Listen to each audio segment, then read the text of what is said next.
හයි guys මේ දවස්වල තියෙන කරන්ට් ප්‍රශ්නෙත් එක්ක ගොඩක් කට්ටිය කතා කරන දෙයක් තමයි මේ ඕෆ් ග්‍රිඩ් සෝලර් සිස්ටම් එක කියන්නේ. ඉතින් මේ ඕෆ් ග්‍රිඩ් කියන්නේ මොකද්ද? මේ වීඩියෝ එක ඉවරනකම් බලන්න. ඉතින් මේ වීඩියෝ පටන් ගන්නකොට ඔයගොල්ලන්ට කියන්න ඕනේ මං ගාව කලින් තිබ්බ 2012 Nissan Leaf එකක්. ඒ Leaf එකේ බැටරි බාස් 4ක් තමයි තිබ්බේ. ඒ බැටරි බාස් 4 තිබ්බ නිසා මම ඒක බැටරි බාස් 10ක් තියෙන බැටරි එකකට රිප්ලේස් කරා.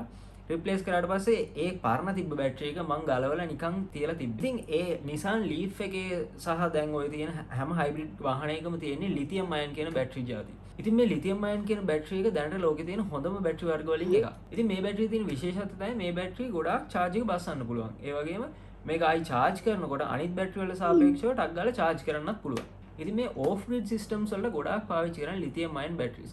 ඉතින් මේ ලංකාවේ ගොඩක් කට්ටිය සෝලර් ගහලා තින්නේ grid system එකට. grid system එක කියන්නේ ඒගොල්ලෝ නිෂ්පාදනය කරන electricity එක ආයි electricity board එකට තමයි අපි යවන්නේ. ඒ කියන්නේ CEB එකට යවනවා අපි. ඉතින් දැන් අපි මේ හදලා තියෙන්නේ off grid system එක. off grid system එකේ ප්‍රධාන වශයෙන් components තුනක් තියෙනවා. panels, inverter එක, battery එක. ඉතින් අපි මේ system එක කොහොමද වැඩ කරන්නේ කියලා දැන් බලමු. ඉතින් මේ සිස්ටම් එකේ ප්‍රධානම දේ තමයි ඉන්වර්ටර් එක. ඉන්වර්ටර් එක තෝරගන්න එකත් එක්ක තමයි අපි අනිත් දේවල් තෝරගන්නේ. ඉතින් මගේ සිස්ටම් එකේ ගහලා තියෙන්නේ 5 කිලෝවොට් ඉන්වර්ටර් එකක්. ඒ කියන්නේ මේ ඉන්වර්ටර් එක හරහා එකපාර යවන්න පුළුවන් අපිට කිලෝවොට් 5ක කරන්ට් එකක් පමණයි. ඉතින් මේ සිස්ටම් එක වැඩ කරන්නේ සෝලර් එකෙන් ගන්න ඉරේලියත් එක්ක එයා නිෂ්පාදනය කරන කරන්ට් එක මේ ඉන්වර්ටර් එකට එවනවා. ඉන්වර්ටර් එකෙන් ඒක ආයි charger control එක හරහා මේ බැටරි එක charge කරනවා. ඊට පස්සේ බැටරි එක charge කරාට පස්සේ මේ දෙකේම එන්නේ DC කරන්ට් එකක්. ඊට පස්සේ panels වලින් එන්නේ DC කරන්ට් එකක්, මේ ඉන්වර්ටර් එක charge කරන්නේ DC කරන්ට් එකක්. මේ බැටරි එකේ තියෙන DC කරන්ට් එක අරගෙන ඒක AC කරලා ගෙදර ලයින් එකට දෙන එක තමයි මේ ඉන්වර්ටර් එකෙන් කරන්නේ. ඉතින් මේ hybrid inverters වලින් තියෙන තවත් වාසියක් තමයි අපේ මේ බැටරි එක ෆුල් වෙලා තියෙන හැම වෙලාවකදීම නිෂ්පාදනය කරන කරන්ට් එක අපිට ඩිරෙක්ට් ගන්න පුළුවන්. එතකොට ගෙදර ලයිට් එකක් දාලා තියෙනවා නම් ඩිරෙක්ට් අර සෝලර් එකෙන් නිෂ්පාදනය වෙන කරන්ට් එකෙන් තමයි අපි ඒ ලයිට් එක දාන්නේ. එතකොට මේ බැටරි එකෙන් කරන්ට් එක ගන්නෙත් නැහැ. අපිට කිසිම වියදමක් නැහැ. අර ඉනිෂියල් කොස්ට් එක තමයි. ඉතින් මේ තියෙන්නේ Nissan Leaf එකේ එන එක බැටරි සෙල් එකක්. මේ එක සෙල් එකක වෝල්ටේජ් එක 7.6. මේකත් නෝමල් ඔය කාර් එකේ තියෙන බැටරි එක වගේම නෝමල් බැටරි එකක්. මේකේ මේ ධනරින දෙකේ කරන්ට් එක තියෙන 7.6.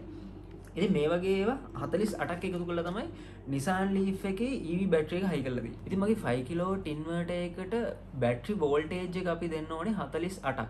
මේ 7.6 බැටරි 7ක් එකතු කරලා තමයි අපි එක බැටරි පැක් එකක් හදාගෙන තියෙන්නේ මේ මගේ හයි කරලා තියෙන සිස්ටම් එකේ. මේ සිස්ටම් එකේ ඇත්තටම ලොකු දෙයක් නැහැ. මේක ඉන්වර්ටර් එක තමයි ප්‍රධානම දේ. ඉන්වර්ටර් එක මම අරන් තියෙන ඉන්වර්ටර් එකේ charger control එකක් built in තියෙනවා. ඒ කියන්නේ මේ බැටරි එක charge කරන්නේ ඔක්කොම ඉන්වර්ටර් එකෙන්ම තමයි. හරි අපි දැන් panels ගැන කතා කරමු. ඉතින් මේ panels ගත්තාම මේ එක panel එකෙන් panel එකට එක එක brands වල watt ගාන වෙනස් මේකෙන් නිෂ්පාදනය කරනවා. මගේ system එක 5 kilowatt system එකක් නිසා මට 5 කිලෝවොට්ම නිෂ්පාදනය කරන්න පුළුවන් තරම් panels high කරගන්න පුළුවන්. මගේ මේ ඉන්වර්ටර් එක 6000 watts වෙනකන් support කරනවා. මගේ එක පැනල් එකකින් නිෂ්පාදනය කරන වොට් ගාන වොට් 430ක්. ඉතින් මේ වගේ පැනල්ස් 12ක් මගේ සිස්ටම් එකේ හයි කරලා තියෙනවා. මේකේ සෝලර් පැනල්ස් වලින් නිෂ්පාදනය වෙන DC කරන්ට් එක. මේ ඉන්වර්ටර් එක හරහා අපි ගේ ඇතුළට ගන්න AC කරන්ට් එක. මේ බැටරි එකේ තියෙන්නේ DC කරන්ට් එක. ඉතින් මගේ සිස්ටම් එකේ පැනල්ස් ටික හයි කරගෙන තියෙන්නේ පැනල්ස් 12න් 6ක් සීරීස් කරලා අනිත් 6ක් සීරීස් කරලා ඒ ඇරේස් දෙක පැරලල් කරලා තමයි අරගෙන තියෙන්නේ. හරි දැන් අපි බලමු මේ ඔක්කොම ටික අපි එකට කනෙක්ට් කරගන්නේ කොහොමද කියලා.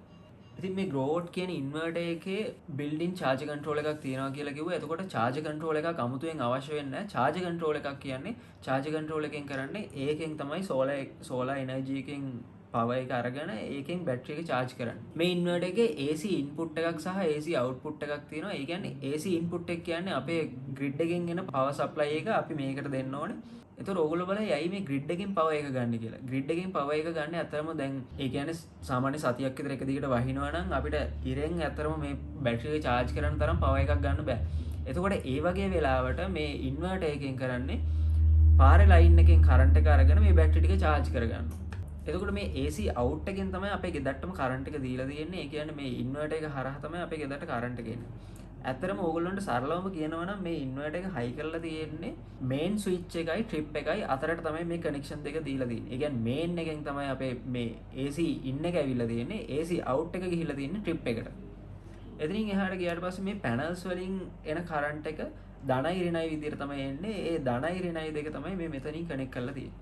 ඉතින් එහාට ගියාට පස්සේ මේ බැටරි එක ගැන කතා කරොත් මේ බැටරි පැක් එක මං කිව්වා 48 පැක්ස් තමයි හදාගෙන තියෙන්නේ කියලා. ඉතින් මේ 7 ඒවා බැටරි සෙල්ස් 7 ඒවා 6ක් හදාගෙන තියෙනවා මං. එතකොට ඇත්තටම මගේ බැටරි එක ගොඩක් සවුත් වෙලා තිබ්බේ. මම කිව්වා කාර් එකේ පරණ බැටරි එක තමයි මේ පාවිච්චි කරේ කියලා. මේ බැටරි එක ඔරිජිනල්ම තත්ත්වය කියන්නේ බ්‍රෑන්ඩ් නිව් තත්ත්වෙ තිබ්බනම් මගේ බැටරි එකේ කැපැසිටි එක තියෙනවා කිලෝවොට් 20ක් විතර.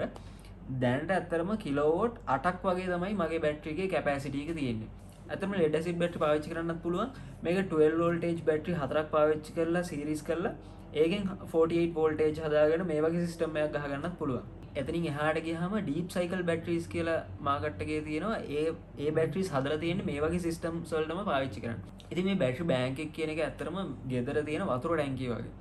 අපේ solar panels වලින් නිෂ්පාදනය කරන current එක ඔක්කොම මේ battery වල store වෙනවා. එතකොට store වෙච්ච ඒ current එක අපි මේ ඉන්වර්ටර් එක හරහා ගෙදරට ගන්නවා. සාමාන්‍යයෙන් වතුර ටැංකියක් පිරීලා තියෙන හැම වෙලාවකදීම බෝල් වැල්ලයක් වගේ දාලා තිබ්බොත් එහෙම අපි ගන්න වතුර ටිකට හරියන්න උඩින් පිරෙනවා. ඒ වගේම තමයි මේක දවල් වරුවකදී එහෙම අපි මේ බැටරි එකෙන් කරන්ට් එක ගන්නවා නම් ඒ හා සමානවම අපේ ගහලා තියෙන පැනල්ස් වලින් මේ බැටරි එක charge කරනවා.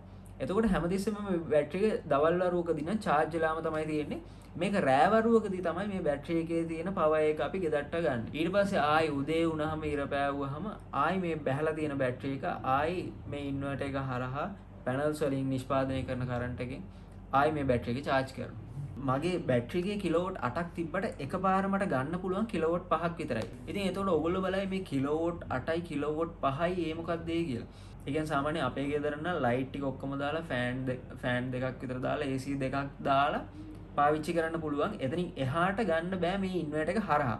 එහෙම ගන්නවා නම් ඩිරෙක්ට් පාරේ ලයින් එක අපි ගෙදරට ගන්න ඕනේ. ඒ ඔක්කොම ටික හදාගෙන තමයි මේ ඩිස්ට්‍රිබියුටර් බෝඩ් එකක් ගහලා තියෙන්නේ. ඔයගොල්ලන්ට පේනවා මෙතනින් මෙන්න මේ ස්විච් එකෙන් කරන්නේ පාරේ ලයින් එක ඉන්වර්ටර් එකට යනවා. ඊට පස්සේ එතනින් එහාට ගියාට පස්සේ මෙන්න මේකට කියන්නේ SPD කියලා. මේක ඇත්තරම කරන්නේ අකුණු ගහන එකෙන් මේක ආරක්ෂා කරගන්නවා. එතකොට මේ පාරේ ලයින් එක මේක හරහා තමයි දීලා තියෙන්නේ. අදිසියවත් පාරේ ලයින් එකෙන් කොහෙන් හරි අකුණක් ගහලා මේ වුණොත් මේකේ මේ දාලා තියෙන මේ ෆියුස් එක යනවා. එතකොට මේ ස්විච් එකෙන් තමයි මේ ඉන්වර්ටර් එක හරහා ගේ ඇතුළට කරන්ට් එක එන්නේ. මේ තියෙන්නේ MCB type change over switch එකක්. එතකොට change over switch එකක් කියන්නේ මේකෙන් උඩේකට දාලා තිබ්බහම මේ ඉන්වර්ටර් එක හරහා තමයි අපේ ගෙදරට කරන්ට් එක එන්නේ. මේක පල්ලෙහායකට දාලා තිබ්බහම කෙලින්ම ඉන්වර්ටර් එක හරහා එන්නේ නැහැ. කෙලින්ම පාර ලයින් එක ගෙදරට එනවා. මේක මැද තිබ්බහම කිසිම එකකින් කරන්ට් එක එන්නේ නැහැ. ඔක්කොම ඕෆ් වෙලා තමයි තියෙන්නේ. එතනින් එහාට මේකෙන් ඔක්කොම ලයින් ටික ඕෆ් කරගන්න පුළුවන්. එහා පැත්තේ තියෙන ට්‍රිප් ස්විච් එක. මේ තියෙන ඔක්කොම DC කරන්ට් එක එන ලයින් ටික. DC කරන්ට් එක කියන්නේ මම කිව්ව පැනල්ස් 6 ලයින්ස් දෙකකට අරන් තියෙන කියලා. මේ එක ස්විච් එකක් එක ලයින් එකක්. ඒකෙත් තියෙනවා මේ SPD කියන කොටස. ඒ කියන්නේ මේකේ පැනල්ස් වලට අකුණක් ගහලා හරි මොකක් හරි වෙලා මේ ඉන්වර්ටර් එකට එන්නේ නැහැ ඒ කරන්ට් එක. ඔක්කොම ඒ SPD එක කියන එක පිච්චිලා යනවා. ඊට පස්සේ අපිට ඒක මාරු කරගන්න පුළුවන්. ඉතින් මේ වගේ ඉන්වර්ටර් එකක් සාමාන්‍යයෙන් අද මිල ලක්ෂයයි ලක්ෂ 5යි අතර වගේ යනවා ලංකාවේ නම්. ඔයගලන්ට ඩිරෙක්ට් AliExpress එක හරහා හරි ඒ වගේ වෙබ්සයිට්ස් වලින් ඕඩර් කරලා ගෙන්න ගන්නත් පුළුවන් මේ වගේ ඉන්වර්ටර් එකක්. ඉතින් කෙනෙක් අහන්න පුළුවන් මේ සිස්ටම් එක ගහන්න කොච්චර වියදමක් ගියද කියලා. ඇත්තටම මේකට ගියපු වියදම් ඔක්කොම මම පල්ලෙහා ඩිස්ක්‍රිප්ෂන් එකේ දාන්නම්. එතකොට ඕගොල්ලන්ට බලා ගන්න පුළුවන් ඇත්තටම මේ වගේ සිස්ටම් එකක් ගහන එක වටිනවද. ඇත්තටම මේ දවස්වල ජෙනරේටර්ස් උනත් ගොඩාක් ගණන්. ඉතින් ජෙනරේටර් එකක් ගත්තත් වැඩක් නැහැ. ඩීසල් ප්‍රශ්නක් තියෙනවා. ඉතින් ඒ වගේ වෙලාවකදී මේ වගේ සිස්ටම් එකකට යන එක තමයි හොඳම දේ. ඉතින් මේ වගේ සිස්ටම් එකක් හයි කරගත්තාම ඕගොල්ලන්ට තියෙන වාසිය තමයි ඇත්තටම කරන්ට් ගියොත් එහෙම කිසිම ප්‍රශ්නයක් නැහැ. රෑ එළි වෙනකන් වුණත් ඕගොල්ලන්ට ලයිට් එක ෆෑන් ටික AC එකක් වුණත් දාගෙන ඉන්න පුළුවන්. කිසිම ප්‍රශ්නයක් නැහැ. ඉතින් මේ වීඩියෝ එක ඉවරනකම් බැලුවා නම් ඕගොල්ලන්ටත් තේරෙයි මේ සිස්ටම් එක ලොකු දෙයක් නෑ. ඕනම කෙනෙක්ට හයි කරගන්න පුළුවන් මේ සිස්ටම් එක. ඉතින් මේ පැනල්ස් ටික හයි කරලා මේකේ වයරින් එක ඉන්වර්ටර් එක ගාවට වෙනකම්ම වයරින් එක කරේ මේ Wisdom Solar කියන කම්පැනි එකෙන්මයි. මේ Wisdom Solar කියන කම්පැනි එකේ හරි ඕගොල්ලන්ට මේ වයරින් හරි පැනල්ස් හරි මොනවා හරි ඩීටේල්ස් ටිකක් දැනගන්න ඕන නම් මම ඒගොල්ලන්ගේ පල්ලෙහා නම්බර් එක දාලා තියෙනවා. ඒ නම්බර් එකට කෝල් කරලා ඕගොල්ලන්ට විස්තර දැනගන්න පුළුවන්. ඉතින් මේ බැටරිස් දෙක වැඩ කරනකොට දැනගන්න ඕනේ අනිත් දේ තමයි මේ බැටරි එකේ ලොකු වෝල්ටේජ් එකක් තියෙනවා. හැබැයි මේක DC කරන්ට් එක නිසා මනුස්සයට වදින්න නැති වෙන්න පුළුවන්. ඒ වුණත් මේකේ ධනයි ඍණයි ගෑවුනොත් එහෙම ලොකු ස්පාක් එකකුත් එක්ක ෂෝට් වෙනවා. ඉතින් ඒක නිසා පුළුවන් තරම් පරිස්සමින් තමයි මේ බැටරිස් දෙක වැඩ කරනකොට මේවා කනෙක්ට් කරනකොට එහෙම කනෙක්ට් කරන්න ඕනේ. ඉතින් මේ වීඩියෝ එක ඉවරනකම් බලුවට thank you. ඔයගොල්ලන්ගේ thoughts මොනවද කියලා පල්ලෙහා comment section එකේ comment කරන්න. මේ වීඩියෝ එකේ මොනවාම හරි දෙයක් දැනගත්තා නම් මේ වීඩියෝ හොඳයි කියලා හිතනවනම් like කරන්න. මේ වීඩියෝ බලුවට thank you.